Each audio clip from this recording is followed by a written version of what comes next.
আসসালামু আলাইকুম রহমতুল্লাহি বারাকাতুহ। আমি স্তব্ধ, বাকরুদ্ধ, শোকাহত মর্মান্তিক এই মাইলস্টোনে বিমান দুর্ঘটনা। নিহতদের আত্মার শান্তি কামনা করি, আহতদের দ্রুত সুস্থ কামনা করি, শোক সন্তপ্ত পরিবারকে সমবেদনা জানাচ্ছি। এই মর্মান্তিক দুর্ঘটনা, বীভৎস এই দুর্ঘটনা আর দ্বিতীয় যাতে আল্লাহ আমার বাংলাদেশে না দেয়, এই জন্য আল্লাহর কাছে পানা চাই। আসলে এটা কি দুর্ঘটনা নাকি ইচ্ছাকৃত দুর্ঘটনা, সেই নিয়ে একটা মতপার্থক্য আছে। এই যে বিমানটা, যুদ্ধ বিমানটা আজকে F7 বিধ্বস্ত হয়েছে মাইলস্টোন স্কুলে, এই বিমানটা 1965 সালের বিমান।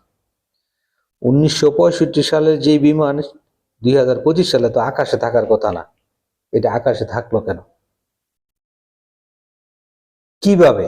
এই যে বিমানের যারা তদারকি করে, এই যে যারা বিমানে যারা করে, তাদের প্ল্যান কি?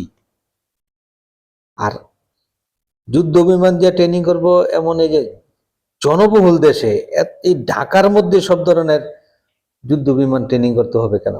এত বড় সমুদ্র সীমা কার জন্য করে দিছে? এদের প্ল্যান কি? বাংলাদেশ নিয়ে, তার ডিপার্টমেন্ট নিয়ে তাদের প্ল্যান কি?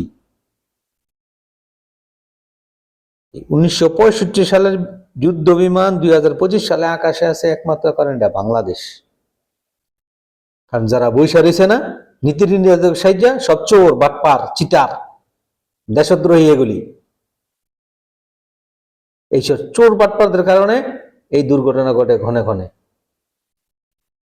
তোর বিমান এত পুরানা বিমান আকাশে উড়াইতে হবে না, ট্রেনিং করতে হবে না, এত জনবহুল এলাকার মধ্যে ট্রেনিং করতে হবে না, এই কোমলমতি বাচ্চাদের জবাব দিব কে?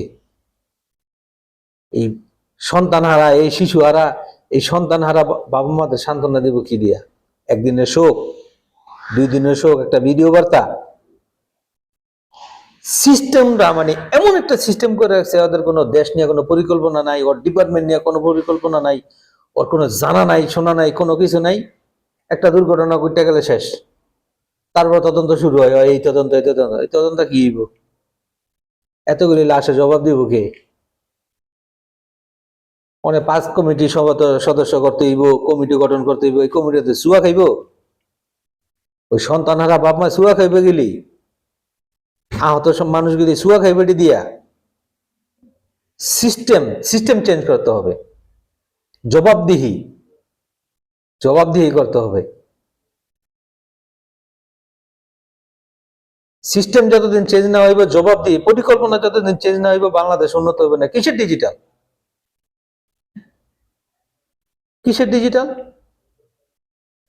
মুখে মুখে ডিজিটাল, ডিজিটালের কোনো ডিও নাই।